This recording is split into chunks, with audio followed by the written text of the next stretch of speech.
Lecture में हम बात करेंगे बीए फोर्थ सेमेस्टर हिस्ट्री के यूनिट सेकंड। तो मेनली यूनिट फर्स्ट की तरह सेकंड में भी हमें दो ही टॉपिक पढ़ने हैं। जैसा कि फर्स्ट में हमने बात की थी पुनर्जागरण क्या होता है, पुनर्जागरण के कारण, विशेषताएं, प्रभाव, वो सारी चीज़ें। उसके अलावा एक आपका एडिशनल टॉपिक था उसमें कि जो भी रिफॉर्मेशन मूवमेंट वहाँ पर हुए थे या जो भी रिफॉर्मेशन वहाँ पर हुआ उसमें मार्टिन लूथर का क्या रोल था। ठीक है, तो सेम हमारा जो यूनिट सेकंड है इसमें हमें पढ़ना है ग्लोरियस रेवोल्यूशन और इसके अलावा हमें पढ़ना है इंडस्ट्रियल रेवोल्यूशन। अब देखा जाए तो मेन जो टॉपिक है वो आपका इंडस्ट्रियल रेवोल्यूशन है, मतलब ज़्यादा क्वेश्चन पूछे जाने के चांसेस इंडस्ट्रियल रेवोल्यूशन से हैं। बट ये जो ग्लोरियस रेवोल्यूशन है इसको भी हम पढ़ लेंगे, इसमें से आपसे एक से ज़्यादा क्वेश्चन नहीं आने वाले हैं, मतलब बहुत ज़्यादा इंपॉर्टेंट नहीं है, बट फिर भी हमें इसको पढ़ना है क्योंकि हमारे सिलेबस में ये दिया हुआ है। ठीक है, अब देखिए जैसे बाकी सारी रेवोल्यूशंस के नेम के पीछे एक रीज़न रहता है। जैसा कि आप देखें औद्योगिक क्रांति है तो औद्योगिक क्रांति से आपको समझ में आता है कि इंडस्ट्री से रिलेटेड है या वहाँ पे एडवांसमेंट टेक्नोलॉजीज़ की बात है या फिर डेवलपमेंट की बात है, तो मशीनरी, इन सब चीज़ों से जुड़ी हुई एक रेवोल्यूशन है जिसको हमने इंडस्ट्रियल रेवोल्यूशन का नाम दे दिया। ठीक है, अब अगर हम पुनर्जागरण की बात करें तो वहाँ पे हमें पता है मेनली जो मेन चेंजेस उसमें हुए थे वो रिलीजियस चेंजेस थे। तो रिलीजियस फैक्टर्स के बेसिस पे उसको हमने रिफॉर्मेशन टाइप बोल दिया है। इस तरीके से ग्लोरियस जो रेवोल्यूशन है जो कि इंग्लैंड में हुआ है, इसको ग्लोरियस नाम देने के पीछे क्या रीज़न है। देखिए कोई भी रेवोल्यूशन, ग्लोरियस रेवोल्यूशन या गौरवपूर्ण रेवोल्यूशन, या हम इसको ब्लडलेस रेवोल्यूशन भी कहते हैं क्योंकि ये एक इकलौता ऐसा रेवोल्यूशन माना जाता है जिसमें किसी भी तरीके का कोई लड़ाई झगड़ा, कोई खून खराबा नहीं हुआ था। पर देखिए ये कहने की बात है, कोई भी क्रांति होती है तो थोड़ा बहुत लड़ाई झगड़ा या थोड़ा बहुत खून खराबा हर क्रांति में होता है, बट कहा जाता है कि इसमें बिल्कुल ना के बराबर था, तो इसी वजह से इसको गौरवपूर्ण क्रांति कह दिया है। और एक ये परिवारवाद की लड़ाई भी हम इसको कह सकते हैं कि एक ही फैमिली के मेंबर्स जो हैं वो थ्रोन के लिए, चेयर के लिए आपस में झगड़ते रहते हैं और किस तरीके से वहाँ पे कैथोलिक को हटा करके प्रोटेस्टेंट की जो सरकार है वो स्थापित होती है, ये चीज़ें हमें इसमें पढ़नी है। ठीक है, इसके अलावा मैं आपको एक चीज़ और बता दूं, ये लेक्चर या किसी भी लेक्चर की अगर आपको नोट्स या पीडीएफ चाहिए तो आप टेलीग्राम चैनल ज्वाइन करके वहाँ से डाउनलोड कर सकते हैं। चैनल का लिंक आपको डिस्क्रिप्शन बॉक्स या कमेंट बॉक्स में मिल जाएगा, वहाँ से आप कर सकते हैं। अदरवाइज चैनल पे मतलब चैनल के पेज पे आप विजिट करके वहाँ से भी चैनल को ज्वाइन कर सकते हैं। ठीक है, अब इसके अलावा जो इंग्लिश का सिलेबस है उसमें भी मैं कुछ यूनिट्स करा चुकी हूँ, वो भी आपको चैनल पे मिल जाएंगी, प्लेलिस्ट बनी हुई है उसमें आप देख लीजिएगा। ठीक है, अब सबसे पहले हम बात करेंगे यहाँ पे ब्रीफ इंट्रोडक्शन देखेंगे that what is glorious revolution. अब जितने भी नोट्स हैं आपके, इनका जो इंग्लिश वर्जन है, इनकी जो इंग्लिश पीडीएफ है, काफ़ी स्टूडेंट इंग्लिश मीडियम से भी हैं तो उनके लिए भी ये जो पीडीएफ है मैं इंग्लिश में प्रोवाइड करा दूँगी, टेलीग्राम चैनल पर आपको मिल जाएगी। ठीक है, अब हम बात करेंगे इसमें। देखिए 1688 में ये रेवोल्यूशन हुआ था, बट जैसा कि कोई भी रेवोल्यूशन एक दिन में या फिर अचानक से स्टार्ट नहीं होता, उसके पीछे कुछ रीजंस रहते हैं, कुछ उसका बैकग्राउंड रहता है। धीरे धीरे वो कंडीशंस बनती हैं कि वो एक जो इवेंट है वो एक रेवोल्यूशन में चेंज हो जाता है। तो सेम चीज़ यहाँ पर है, 1685 से ये चेंजेस आना स्टार्ट होते हैं। तो 1685 में यहाँ पर जेम्स द्वितीय थे, तो जो जेम्स सेकंड है 1685 में इंग्लैंड के राजा बनते हैं और बहुत ही एक सुरक्षित सिंहासन उनको यहाँ पर मिला था, राजतंत्र के पक्ष में भी थे वो। अब जो विरोधी दल था वो पूरे तरीके से यहाँ पर कुचला जा चुका था, तो कहने का मतलब एक निर्विरोध राजा वो यहाँ पर बने थे। ठीक है, अब देखिए संसद के जो अधिकांश सदस्य थे वो राजा के ना दैवीय सिद्धांत को ही मानते थे, मतलब राजा को ही दैवीय रूप माना गया है कि जो राजा है वो ईश्वर का भेजा हुआ एक दूत है, तो राजा को एक देवता की तरह यहाँ पर माना जाता था। ठीक है, अब जो जेम्स सेकंड है, लेकिन उन्होंने क्या किया कि खुद ही सारी परिस्थितियों को उन्होंने अपने विपरीत बना दिया और एक परिस्थिति या एक उन्होंने ऐसी सिचुएशन लाकर खड़ी कर दी कि उनको खुद वो सिंहासन त्यागना पड़ता है। ठीक है, अब इसी वजह से देखिए 1688 में हुई इस क्रांति को ग्लोरियस रेवोल्यूशन भी कहा जाता है। अब जो ये क्रांति है इसके क्या कारण हैं, क्या क्या इसके परिणाम हैं, वो सब हम डिटेल में पढ़ेंगे, बट एक बार हम ब्रीफ में इस पूरी क्रांति के बारे में अच्छे से समझ लेंगे। ठीक है, देखिए यहाँ पे सबसे बड़ी जो बात है कि वो ये है कि जो जेम्स द्वितीय हैं वो कैथोलिक चर्च की पावर्स में बिलीव रखते हैं, वो खुद कैथोलिक हैं और उनकी जो बेटियां हैं वो प्रोटेस्टेंट हैं। बट यहाँ पे देखिए प्रॉब्लम तब आती है, लोग अभी कैथोलिक के शासन से इसलिए परेशान भी नहीं थे क्योंकि उनको लगा था कि इस किंग के बाद में जो अगला किंग होगा या जो चेयर पे हमारे पास अगला रूलर आएगा वो इस राजा की बेटियाँ होंगी और जो कि प्रोटेस्टेंट हैं। ठीक है, वो कैथोलिक नहीं है, तो इस वजह से लोगों ने माना कि ठीक है कुछ ही समय की बात है कि हमें इस कैथोलिक शक्तियों का सामना भी करना होगा। बट धीरे धीरे देखिए यहाँ पर राजा ने खुद ही परिस्थितियाँ इतनी ख़राब कर ली, सब कुछ उन्होंने अपने विपरीत बना लिया, पूरा उन्होंने जो माहौल अच्छा खासा उनको मिला हुआ था उसको वो ख़राब कर देते हैं। अब देखिए सभी दल जितने भी वहाँ पे पार्टीज थी, जितने भी पॉलिटिकल ग्रुप्स थे, वो सभी इनसे नाराज़ थे, सबका विश्वास ये पूरे तरीके से खो चुके थे। अब लोगों को ये यकीन होने लगा था कि जो जेम्स सेकंड हैं वो रोमन कैथोलिक चर्च की शक्तियों को बढ़ाना चाहते हैं और फिर से वो चाहते हैं कि जो कैथोलिक हैं वही पावर में रहें। तो जितने भी इम्पॉर्टेंट एक तरीके से पोस्ट हुआ करती थी उन पे सभी पे इन्होंने कैथोलिक लोगों को ही नियुक्त कर दिया था। अब जो राजा है वो वापस से क्या चाहता है, वो स्वेच्छाचारी शासन चाहता है। मतलब फिर से यहाँ पर क्या है कि लोकतंत्र की जगह राजतंत्र या कुलीन तंत्र की स्थापना होने वाली है। इस तरीके की परिस्थितियाँ राजा ने यहाँ पर लानी शुरू कर दी थी। तो देखिए सब कुछ ये अपने अनुसार चाहते थे, तो इसी वजह से इन्होंने क्या किया, कानून को स्थगित करने लगे, कानून को रद्द करने लगे, अपनी सत्ता को इन्होंने सर्वोपरि बनाना चाहा। तो इसी क्रम में इन्होंने एक टेस्ट एक्ट भी था जिसको समाप्त कर दिया था। वो टेस्ट एक्ट क्या है वो हम आगे पढ़ेंगे, ठीक है। अब न्यायालय में इनके समर्थन में न्यायाधीश को ही रहने दिया। मतलब इन्होंने वहाँ पे लोगों को फोर्स कर दिया एक तरीके से कि जितने भी न्यायालय में न्यायाधीश हैं उनको इनके साथ ही रहना होगा, इनका समर्थन करना होगा। अब स्थायी सेना की सहायता से विरोधियों पर नियंत्रण रखना चाहते थे। साथ ही इंग्लैंड की जो जनता है वो जेम्स द्वितीय के शासन को अब बर्दाश्त नहीं कर पा रही है, ठीक है। अब क्योंकि ये काफ़ी ज़्यादा बीमार रहा करते थे तो जल्दी ही इनकी भी मृत्यु हो जाती है। उसके बाद इंग्लैंड में कैथोलिक शासन का अंत हो जाता है। पर देखिए ऐसा कुछ होता नहीं, मतलब माना तो यही जा रहा था कि इनके शासन के साथ या इनके अंत के साथ में कैथोलिक शासन का भी अंत होगा, बट ऐसा कुछ यहाँ पर होगा नहीं। अब उसका रीज़न क्या है, जो हमारे पास जेम्स सेकंड हैं 1688 में इनकी जो दूसरी वाइफ हैं उनसे इनको एक पुत्र की प्राप्ति होती है, ठीक है। अब देखिए जैसे ही इनको पुत्र मतलब इनके घर में पुत्र का जन्म हुआ तभी ये क्या कर देते हैं, इस बात की घोषणा कर देते हैं कि जो इनका पुत्र होगा आगे चलकर वही शासन को संभालेगा और वो एक कैथोलिक होगा, इनकी बेटियों की तरह वो प्रोटेस्टेंट नहीं होगा, ठीक है।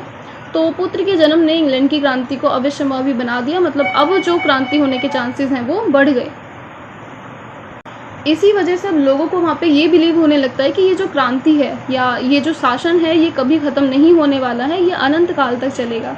कि चर्च की और ये कैथोलिक शक्तियाँ हैं जो हैं ये हमेशा रहेंगी। अभी तक ये चार्ल्स के रूप में थी, अब उसके बेटे के रूप में रहेंगी। सॉरी चार्ल्स नहीं, यहाँ पे जेम्स सेकंड है। जेम्स सेकंड से पहले जो रूलर थे वो चार्ल्स सेकंड थे, ठीक है, जो कि जेम्स सेकंड के ही भाई थे। तो अब यहाँ पर लोगों को लगता है कि जेम्स सेकंड की जो शक्तियाँ हैं वो चलती रहेंगी, तो हमें इसके लिए कुछ करना पड़ेगा। कैथोलिक शासन के अंत का प्रयास लोग करने लगते हैं। अब प्रतिकूल परिस्थिति की वजह से जेम्स सेकंड अपने आप से ही गद्दी छोड़ देते हैं। और यहाँ पर देखिए जो उनकी पुत्री हैं मैरी और मैरी के हस्बैंड हैं यहाँ पे विलियम ऑरेंज, वो खुद को शासक घोषित कर लेते हैं। देखिए इसके बैकग्राउंड में कुछ चीज़ें ऐसी भी रही हैं कि जो यहाँ की जनता थी, क्योंकि वो जेम्स का शासन जल्दी ही समाप्त करना चाहती थी, तो जनता ने यहाँ पर विलियम ऑरेंज से ही इस बात का अनुरोध किया कि आप क्या करें, अपनी सेना लेकर के आएँ और इनको यहाँ से हटा दें। अब उसके पीछे देखिए लोगों की मंशा तो ये थी कि जो इनकी पुत्री हैं वो कैथोलिक नहीं हैं, वो प्रोटेस्टेंट हैं, तो शायद यहाँ पे कैथोलिक जो शक्तियाँ हैं उनकी समाप्ति होगी। लेकिन जो हमारे पास विलियम ऑरेंज थे उनकी मंशा केवल और केवल यही थी कि उस गद्दी से जेम्स को हटाकर वो खुद उस गद्दी को प्राप्त कर सकें, ठीक है। अब उन्हीं परिस्थितियों का फ़ायदा इन्होंने यहाँ पर उठाया और एक घोषणा पत्र जारी किया जिसमें उन्होंने जेम्स द्वितीय के द्वारा किए गए अब तक के सारे कार्यों को अवैध घोषित कर दिया, ठीक है। क्योंकि जेम्स ने क्या किया था कि उन्होंने अपने अकॉर्डिंग कानून बनाए थे और जो पुराने कानून थे वो उनको अपने अनुसार यदि उनको पसंद आते थे तो वो सुचारू रूप से चलते थे, अन्यथा वो उनको सभी को क्या कर देते, समाप्त कर देते थे। और इसी तरीके से उन्होंने संसद को भी भंग कर दिया था, ठीक है। तो ये एक ब्रीफ इंट्रोडक्शन हो गया। अब हम इसके कारणों को डिटेल में पढ़ेंगे, ठीक है। तो 1688 की जो गौरवपूर्ण क्रांति है उसके काफ़ी सारे रीजंस हैं, एक एक करके हम सबकी बात करेंगे। सबसे पहला रीज़न है यहाँ पे जेम्स द्वितीय की धार्मिक नीति। देखिए सबसे पहला और साथ ही साथ सबसे बड़ा रीज़न ये रहेगा हमारे पास, जो जेम्स सेकंड हैं वो एक कट्टर कैथोलिक थे और कैथोलिक धर्म के सिद्धांतों में उनकी इतनी गहरी आस्था थी कि कैथोलिक को राज्य के प्रमुख पदों पर वो नियुक्त करना चाहते थे और उन्होंने कर भी दिया था कुछ हद तक। अब इस पक्षपात को देखते हुए जो प्रोटेस्टेंट वाद हैं, जो प्रोटेस्टेंट आइडियोलॉजी के लोग हैं, उन्होंने जेम्स के कार्यों का विरोध करना शुरू कर दिया और विरोधियों का दमन करने के लिए जेम्स ने बहुत ज़्यादा कठोर कानूनों का पालन किया और कठोर कदम उठाए, जैसे कि हाई कमीशन नामक न्यायालय की स्थापना की इन्होंने और कैथोलिक धर्म की आलोचना करना या निंदा करने का अधिकार किसी को भी नहीं दिया।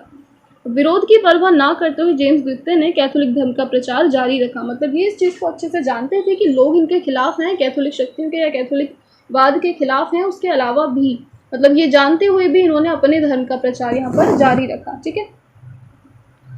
अगला यहाँ पे रीज़न आता है फ्रांस के साथ इनके मैत्री संबंध। तो देखिए इंग्लैंड ने फ्रांस के साथ काफ़ी लंबे समय तक अच्छे संबंध बनाए रखे और बनाए रखने की कोशिश जारी रखी। उसके पीछे रीज़न ये था कि इनको पता था कि फ्रांस इनको आर्मी के थ्रू और पैसे के थ्रू हेल्प कर सकता है।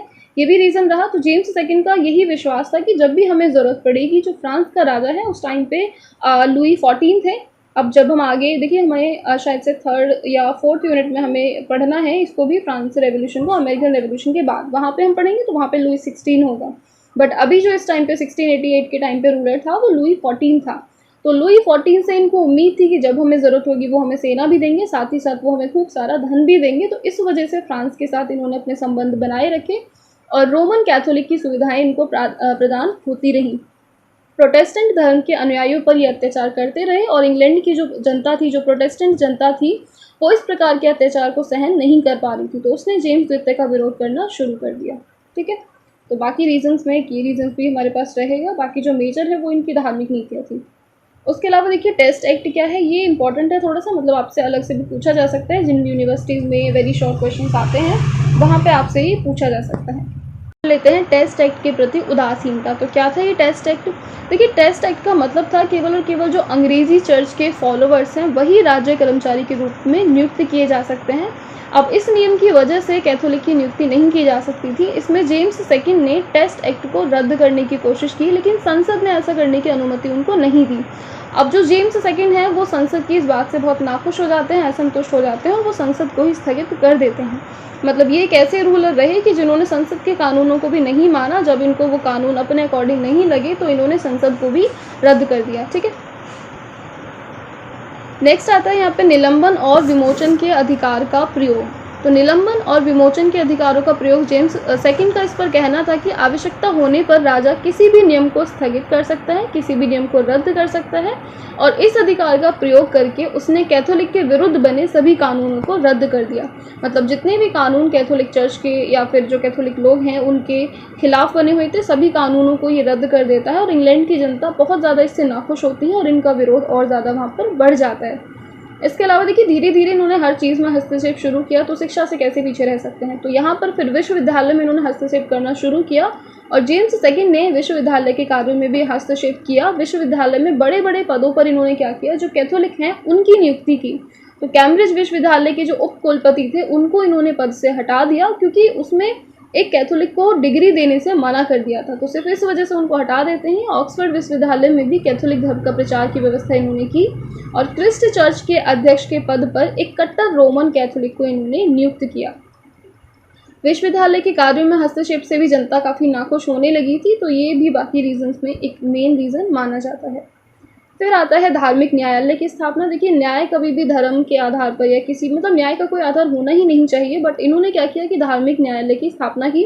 तो 1686 में जेम्स सेकंड ने धार्मिक न्यायालय की स्थापना की और इस न्यायालय का जो मुख्य उद्देश्य था वो पादरियों को राजा की इच्छा के अनुसार कार्य करने के लिए बाध्य करना था। मतलब इस कानून के अनुसार आपको पूरे तरीके से फोर्स किया जाएगा कि आप जो है वो राजा की आज्ञा के अनुसार काम करें, उसकी इच्छा के अनुसार काम करें। अब धार्मिक न्यायालय द्वारा कैथोलिक धर्म के विरोधियों को सजा दी जाने लगी। ठीक है, तो बाकी रीजंस में आप इस रीजन को भी याद रखेंगे। फिर आता है इनका अगला रीजन जो था स्थायी सेना में वृद्धि।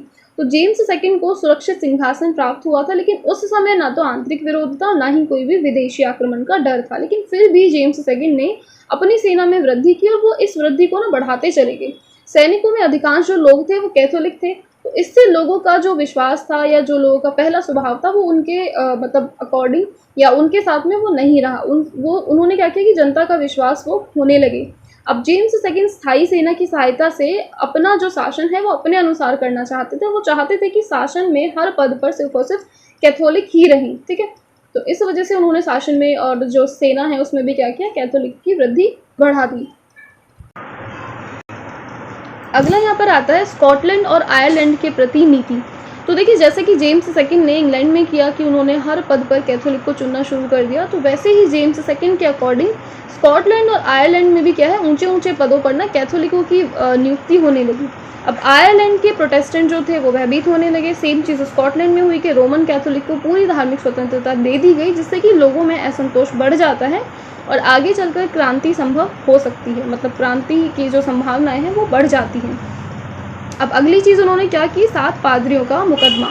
तो जेम्स सेकंड ने 1688 में एक दूसरी घोषणा प्रकाशित की। उसमें इन्होंने कहा कि राज्य के प्रत्येक चर्च में लगातार 2 रविवारों को पढ़ने का आदेश दिया और राजा की घोषणा की संसद की स्वीकृति प्राप्त नहीं की। इसलिए राजा के आदेश को वहाँ पर स्वीकार करना राजा की निरंकुशता को स्वीकार करना था। मतलब इन्होंने अपने आप से ये कानून बना लिया और इसमें ना तो संसद की इच्छा थी, ना ही लोगों की इच्छा थी, तो इसलिए लोगों के लिए इसको मानना थोड़ा मुश्किल था और लोग इनके विरोध में और ज़्यादा बढ़ने लगे। अब कैंटबरी के जो आर्क बिशप्स हैं और बाकी के जो 6 वहाँ पर अन्य बिशप्स थे, राजा के सामने एक आवेदन पत्र लेकर के प्रस्तुत होते हैं और आदेश को वापस लेने की मांग करते हैं, लेकिन जेम्स सेकंड ने इस पर राजद्रोह का अभियोग लगा दिया और न्यायालय में उन आर्क बिशपों को निर्दोष घोषित किया गया।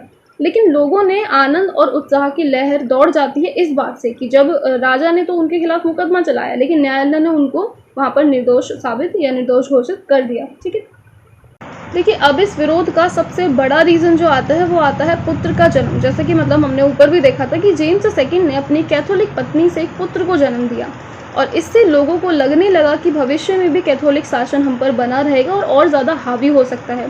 तो इसी विश्वास को मतलब तोड़ने के लिए या फिर इस विश्वास के साथ कि शायद इस बच्चे का लालन पालन कैथोलिक वातावरण में होगा और आगे चलकर इसको भी कैथोलिक शिक्षा दी जाएगी और ये जेम्स सेकंड की मृत्यु के बाद कैथोलिक शासन चलता रहेगा, तो इस वजह से लोगों में एक डर का मतलब भाव आने लगता है और वो इस क्रांति को लेकर के और ज़्यादा सीरियस हो जाते हैं और बड़े स्तर पर राजा का विरोध होता है। फिर आता है चुनाव में हस्तक्षेप। तो जैसे कि जेम्स द्वितीय चुनाव में भी हस्तक्षेप करने लगे थे, वे संसद के सदस्यों को नॉमिनेट भी करने लगे थे और अपने समर्थकों की संख्या संसद में भी बढ़ाना चाहते थे। जैसा कि हर बड़े पद पे हर एक तरीके से हम कह सकते हैं हर एरिया में हर क्षेत्र में उन्होंने अपने लोगों की या फिर कैथोलिक लोगों की वृद्धि कर दी थी, सेम चीज़ वो चुनाव में भी करने लगे थे। संसद में भी वो चाहते थे कैथोलिक ही रहें। अब इस बात से संसद काफ़ी ज़्यादा नाखुश होती है। तो ये काफ़ी सारे रीजंस हमने इसके पढ़ लिए। ठीक है, अब ये पीडीएफ आपको टेलीग्राम चैनल पे मिल जाएगी, या तो आप पीडीएफ डाउनलोड करके वहाँ से आप इसको बार बार रिवाइज कर सकते हैं। अदरवाइज आप नोट्स बना लेंगे तो वो ज़्यादा बेटर रहेगा कि एग्जाम में आपको रिवीजन में काफ़ी कम टाइम लगेगा। ठीक है, क्योंकि आपके exam I think next month he start होने वाले हैं। अब हम बात कर लेते हैं इस क्रांति के परिणाम क्या रहते हैं। तो देखिए, राजा की शक्तियों में कमी हो जाती है, संसद के अधिकार बढ़ जाते हैं।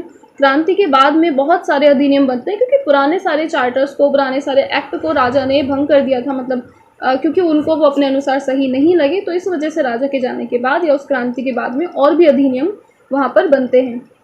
धार्मिक सहिष्णु की नीति को बढ़ावा दिया जाता है। नौसेना, स्थल सेना आदि के खर्चों का ब्यौरा रखा जाएगा, रण का अनुमान लगाया जाएगा और न्यायालय को पूरी स्वतंत्रता दी जाएगी, जो कि जेम्स के टाइम पे नहीं थी। ठीक है, अब फ्रांस को पराजित करने पर या फ्रांस को पराजित कर इंग्लैंड ने भी एक नई यूरोपीय नीति अपना ली। यहाँ पर स्कॉटलैंड को क्रांति से संवैधानिक और राजनीतिक लाभ मिले। क्रांति का आयरलैंड पर भी अच्छा प्रभाव नहीं पड़ा। आयरलैंड का उनका जो व्यापार था वो पूरी तरीके से चौपट हो जाता है। ठीक है, 1688 की क्रांति इंग्लैंड के इतिहास की एक युगांतकारी घटना कही जाती है। निरंकुश राजतंत्र की जो परंपरा थी वो समाप्त हो जाती है। राजा को वैधानिक सीमा में जकड़ लिया जाता है और 1689 में अधिकार विधेयक पारित हुआ।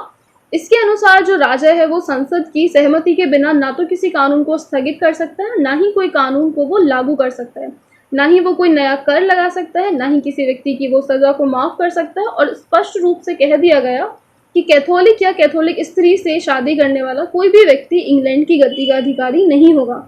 निरंकुश राजतंत्र की जगह नियम के अनुसार शासन की स्थापना की जाएगी। संसद की शक्ति बढ़ी और राजसत्ता पर नियंत्रण रखने लगी। देखिए, एक मुख्य परिवर्तन और यहाँ पर होता है कि संसद ने विद्रोही कानून पास किया, जिससे कि सेना पर अब संसद का नियंत्रण होगा। तो त्रिवार्षिक कानून पास कर मतलब कि हर तीसरे वर्ष संसद का निर्वाचन अनिवार्य कर दिया और सहिष्णु कानून पास कर सभी को प्रोटेस्टेंट संप्रदायों को धार्मिक स्वतंत्रता दी गई और 1701 में उत्तराधिकार निर्णायक कानून भी बनाया गया। इसके अनुसार ये तय हो जाता है कि इंग्लैंड का राजा प्रोटेस्टेंट ही होगा। कार्यपालिका, न्यायपालिका, व्यवस्थापिका, संसद का पूर्ण नियंत्रण स्थापित हो गया और राजा की जगह संसद जो थी वो संप्रभु हो जाती है। राजा की निरंकुशता समाप्त हो जाती है और संसद की संप्रभुता यहाँ पर स्थापित हो जाती है। ठीक है, इसी के साथ में गौरवपूर्ण क्रांति समाप्त होती है। अगले लेक्चर में हम मिलेंगे एक नई क्रांति, औद्योगिक क्रांति के साथ। ठीक है।